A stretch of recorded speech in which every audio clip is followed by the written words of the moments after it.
All right, welcome to Dean Bodie Show. Dean Bodie Show. How is everybody doing? We're going to make it a great week. This is Monday. You know that already. This is the start of the week. You know that already too. So at the beginning of the week, which it is right now, let's make it a good one. So remember, deanbodie.com is the website. Got the podcast link on there. Apple, Spotify, wherever you get podcasts. You got the social link to take you over to the YouTube channel. It's DEANBODI space show. That's Dean Bodie's YouTube channel. All the videos and all of the previous episodes are on there. So enjoy. Sit back. Watch them all. Okay? And put it on rewind and watch them again. Anyway, don't forget to click a like button, hit the subscribe. Leave a nice 5-star rating if you can, and a review on the podcast would be great. We're putting a lot of energy into this. We're bringing it to you daily. We're having a lot of fun. We're growing. The numbers for the weekly are going up all the time, which makes the numbers for the 30 days go up also, and also makes the total number go up. See, everything goes up together. Okay? So, that being said, everybody's doing a brand new dance now. Come on, baby, do the locomotion. I know you'll get to like it if you give it a chance now. Come on, baby, do the locomotion. My little baby sister can do it with ease. It's easy as learning your ABC. So come on, do the locomotion with me. Da-da-da-da-da-da-da. Da-da. Da-da. Oh, man. And that's not the original. Some solo artist did it first, but the Grand Funk Railroad, that's the one I grew up on, and we're going back into the 70s, man. What a great tune. It was a game changer. I think that was around the time where the $6 Million Man show was on. Things like this were happening, man. Man, what great times. Doing the locomotion. Anyway, Alexa told me about that today. Full credit, it's like birth of the song on today, back in the day. Locomotion. Enjoy. Good girl, Bodie. Good girl. Good girl, Bodie. She's the best girl in the world. Yeah, good girl, Bodie. Good girl. Good girl, Bodie. She's the best girl in the world. Yeah. DeanBodie.com, 800-878-9698. That's the Bodie hotline. That's the Bodie check in with us line. Come on. She's the boss. She's checking messages. Leave something fun. Leave something cute on there. Some little something that you can just get out of your system that we can work with. Let's bounce off each other. Hey, you want to talk about Super Bowls? Fine. You want to talk about, oh, God, here he goes. The candy that I forgot. I forgot another one. Did candy episode. I think it was 2 episodes ago. I keep beating myself up over. All of a sudden, guess what pops into my head? Now and Laters. Now and Laters goes way back. Because you can have one now and you can have one later. Oh, and these things were, man, you had to kind of work at these puppies. You know, they weren't mushy. They weren't like hard as a rock unless some of them get stale. If you can't, they don't last forever and they get a little kind of crunchy. They're not supposed to be kind of crunchy. So those went down a little rough. But basically, they were kind of as you had them in your mouth for a while, they would soften up and then you could start working on them. But man, they had grape and all the great flavors. I remember when they came out with this chocolate. They were all just chocolate flavor. It was okay, but, you know, there's about, I don't know how many, 7 or 8 of them in each pack, and you just kind of gets a little monotonous. You need that tang. I needed that tang. I needed that. I was the kid that went to the ice cream man, got the big string of long bubble gum and grape. And I would just shove the whole thing in my mouth one bite at a time. Blow big bubbles, until all the flavor was sucked out of this thing. All the flavor was drained out of this gum to where it was just like eating wax. Then I would toss it and see how far you could kind of spit it out of your mouth. That was the next trick.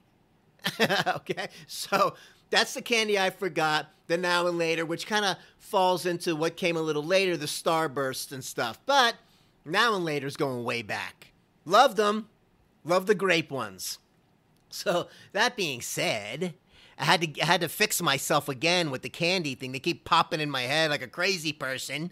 So we're going to take a little bit of a turn right now. And we sung the Loco-Motion song. We might do that again a little bit later. And we're going to go down. Listen, when I was a kid growing up in Florida, this is around Fort Lauderdale area, and I worked in all the restaurants around town. Within a few mile radius, I pretty much hit them all, almost. You know, you go from one, you quit, or something happens, and you jump to the next one. And it was kind of like everybody was like hiring back then. It was unreal. So I worked at this place. We're going to go from Mr. G's Pizzeria, and then I'm going to take you over to Family Oven that didn't last very long at all, and I'll tell you why. And then we're going to go over to the Shrimp Boat, the Shrimp Boat right by the drive-in theater over there, all right, around Margate, Florida. And we'll start with Mr. G's. As much as I could save this one for last, but what a great time I had there. Mr. G was a character in himself, and he was a riot. But I was working in the back, in the kitchen, as a dishwasher. And this is an Italian restaurant. I believe it was Italian seafood. And if my memory serves me correctly, homemade croutons, hand-tossed pizza. The pizza guy was right up front. Everybody could watch him. And let me tell you about a pizza guy named Francois. This guy, I'll put him up against anybody. I don't remember exactly where he was from, but he had some serious skills. Now, when you make the dough, okay, and you dump the dough out and you got to cut it into large, medium, and small dough balls, but you got to knead them first. And the way I used to do it is slam it against one hand and fold it in, right? And grab. Slam, fold, grab. Slam, fold, until you kneaded it enough, and then you twist it, boom, put that on the tray. And then I would brush that with olive oil. After they fill the tray up, cover it with saran wrap and put it in the walk-in cooler so it could proof, and then it would be ready for pizza pie. So Francois could do 2 pizza balls at a time with one hand with the other. The one that I had to use both hands, this guy was rolling, and he was kneading and turning 2 at a time on the counter, and then he would twist them, boom, 2 to my 1, and he would just blow me out of the water. I'm watching this guy. He could stretch, and he could twirl, and he could toss it up in the air, catch it, and spin this pizza like I've never seen anybody spin it before. It's not as easy as it looks. Trust me, I've made pizzas before. You pull too hard, you rip it, your fist goes through it. Or you can do this kind of move where you kind of pinch your way around the edge, and then you can slap it back and forth, and then you do a couple, and then onto the board, if you're not going to get too carried away. The good ones, they start that stretching, they'll do a couple back and forth, and then they start tossing, and they start spinning. But Francois can not only spin it, but that thing would keep going for a while, and it would get bigger, and he would make it to like a large pie or whatever size he wanted. Francois, if you're out there, you were the greatest pizza guy ever. So, but I would wash the dishes. Now, let me tell you, this dishwashing job was not easy. Why? Because the little tins that they use for, like, the Parmigiana, okay, or the spicy meatball, okay? You know, the Italians with the spicy meatball. I grew up Jewish. We do the spicy matzah, okay? So, that being said, washing the dishes was not easy because these metal tins for the Parmesan dishes, which if you don't know, it's got cheese all over it. They melt it all over it. They put it on the plate so it looks all beautiful and cheesy, and whether it's eggplant parmesan or you can pretty much parmesan anything, okay? But getting them back as the dishwasher, let me tell you something about this. We got one sink with the soapy water. You got the other sink with the clean rinse. And you got the other soaking sink that has this packet of like enzymes or something in it that would eat away some of the caked on, baked on food like this hard cheese. It was a nightmare to clean these things. And they used a ton of them. And you got your little scraper. And you're doing this and doing that. And then when you get all said and done, oh, my favorite thing about the dishwashing thing was you had the thing with the handle that would shoot the water and you'd spray down the dishes. That was your one opportunity to look cool. Whether you did or not, I tried to have some style. Step back a little bit, spray off the plates before you put them into the dishwasher, because that's the right way to do it. I was a pro. 2 dishwashing jobs in my career as a dishwasher. Maybe, I think it might have been 3. Yeah, I think it was 3. But it was 3.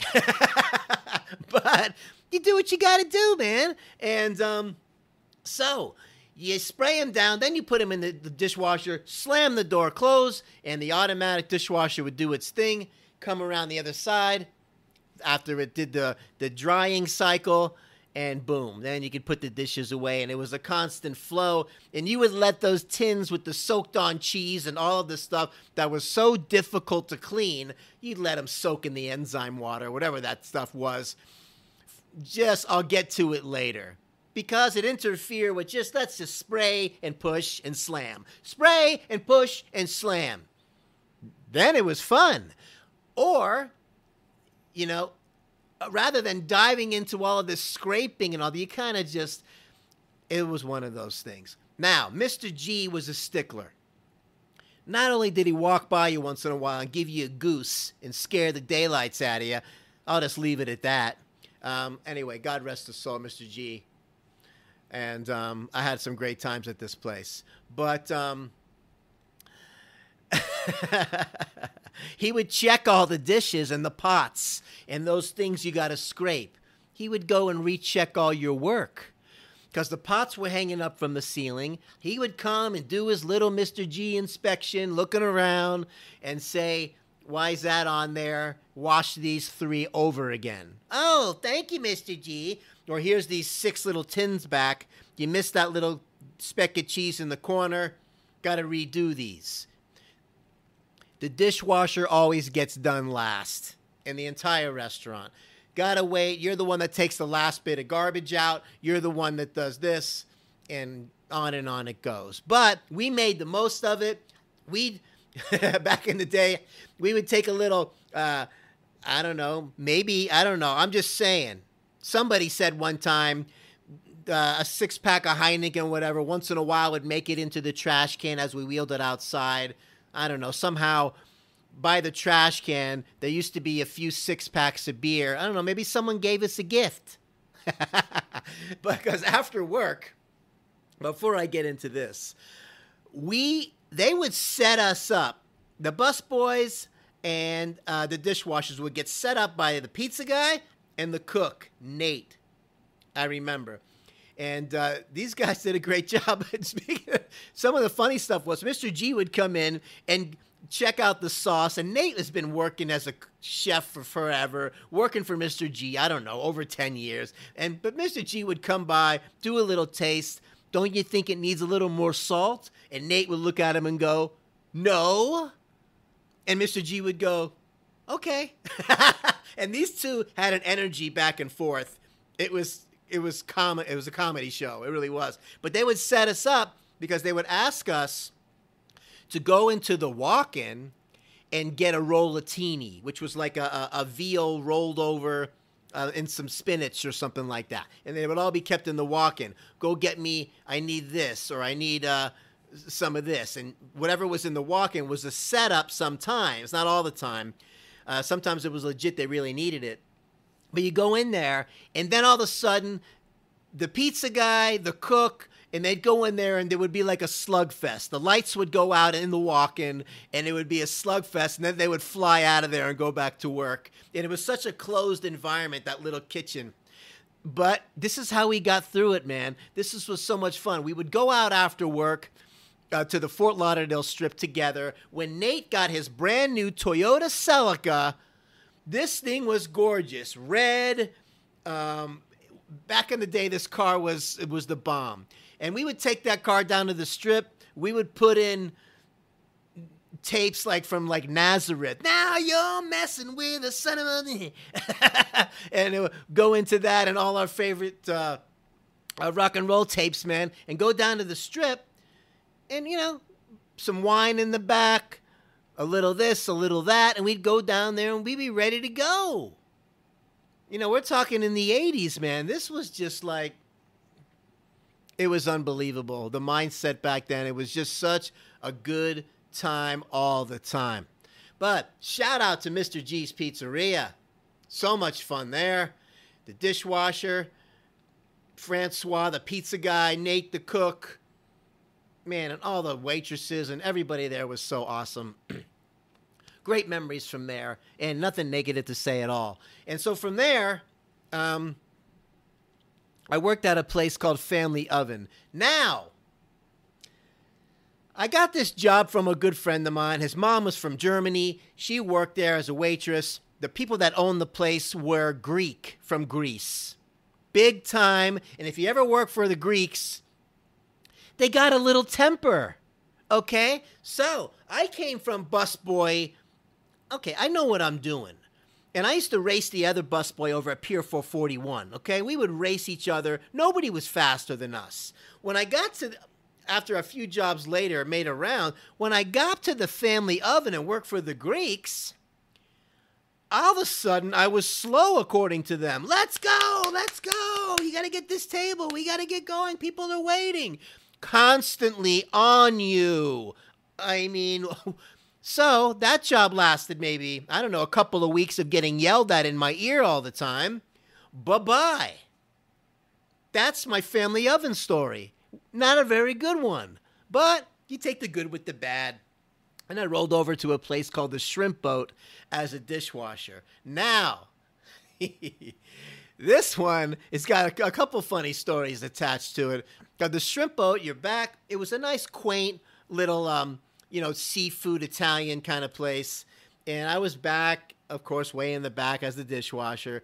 And I would also come out once in a while and help with a little bit of the bussing if they needed it, or fill some waters, or collect some plates if they were done, this kind of thing. And I remember going over and filling the water glasses at a table, okay? Now picture this. When I'm going for the glass over here, the pitcher is going like this as I'm reaching, okay? Not paying attention. The ones that are close are easy. There you go. Hope you're having a nice time. Oh, hi, how are you? Okay, this one over here, you're going for it to grab the glass in between like two people without sticking your elbow in someone's face. But I remember doing that, and as I was pouring the pitcher, grabbing the glass, this arm was going up, and the ice cold water went right in this lady's lap. She flew out of the chair, gave me a whole big 1, 2, 3. I turned about 50 shades of red. Not good. That's one Shrimp Boat story. The next one is, as I'm collecting some plates one time, and you got knives with butter all over them, and you got food, and, you know, people leave their not quite all the way eaten stuff, and all the forks and knives got gook and yuck on them. This one happened to have a ton of butter on it and whatever. So I'm grabbing the plate, okay? And I'm going for another one. And this plate was tilting when it shouldn't have been. Fell right down this lady's shirt, all full of butter. She flew out of the seat, and she gave me a big 1, 2, 3 also. So, needless to say, I don't know, that job, I didn't stay there for very long, but I don't know what the energy was with that place, but it wasn't that great. Family Oven, Shrimp Boat, lessons learned, helped me grow up as a kid. Thank you so much. It was awesome. Anyways, bouncing around and working for all these different places. And Mr. G's has a huge place in my heart, big time. But that being said, she's a good girl, Bodie. She's the best girl in the world. Yeah, she's the good girl, Bodie. Yeah, she's the best girl in the world. Yeah. I hope you enjoyed. Man, I hope that you enjoyed the Casey and the Sunshine Band weekend. I had so much fun playing all those songs. I did Boogie Man at a place called Studebakers. It was one of my show times that I did, and my boogie band. And we had the trumpets and the whole thing, and we sang Boogie Man at a high level and did some damage. Because I'm your Boogie Man. That's what I am. I'm here to do whatever I can, be at early morning, late afternoon, or at midnight. It's never too soon.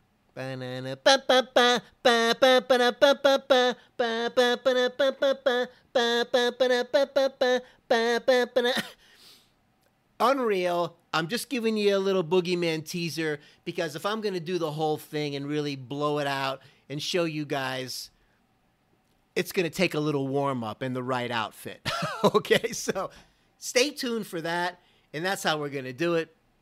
I hope you're having a great time. Remember, deanbodie.com is the website where we got the link for the podcast, Apple, Spotify, wherever you get podcasts. We have the social link for the YouTube channel, DEANBODI space show is the YouTube channel. Let me tell you, 800-878-9698, the Bodie hotline. Call, leave a message. Dean@deanbodie.com is the email, or go on the website, put your email there, become part of the list. We can do it back and forth. And remember, you're going through the anxiety, depersonalization, derealization. The world is, I know it's a stressful place right now and all that, on top of what it already is with your normal day-to-day, but just keep moving forward, okay? Get yourself out of your comfort zone and do something you haven't done yet and start making some new connections with your nervous system. I'm telling you that one thing, I have a 1, 2, 3, but I just want to say that one thing today, because that is going to be a game changer for you. And be consistent about it. Just push yourself into something. And your body is an amazing thing when you put it in the right environment to fix itself. So, have an awesome day. Everybody's doing a brand new dance now. Come on, baby, do the locomotion. Have an awesome day. DeanBodie.com. Don't forget to subscribe. Don't forget to click the like. Don't forget to ring the bell. Because you don't want to miss any of these shows. This is real life show. This is real life stories. This is the real. Keeping it real at Dean Bodie. Give us 5-star review or a 5-star rating and a nice review in the podcast. It would be great. Our numbers are going up weekly. I am so excited. We're going to keep the stories coming at you daily because life comes at you daily. DeanBodie.com. Have an awesome day. Bye now.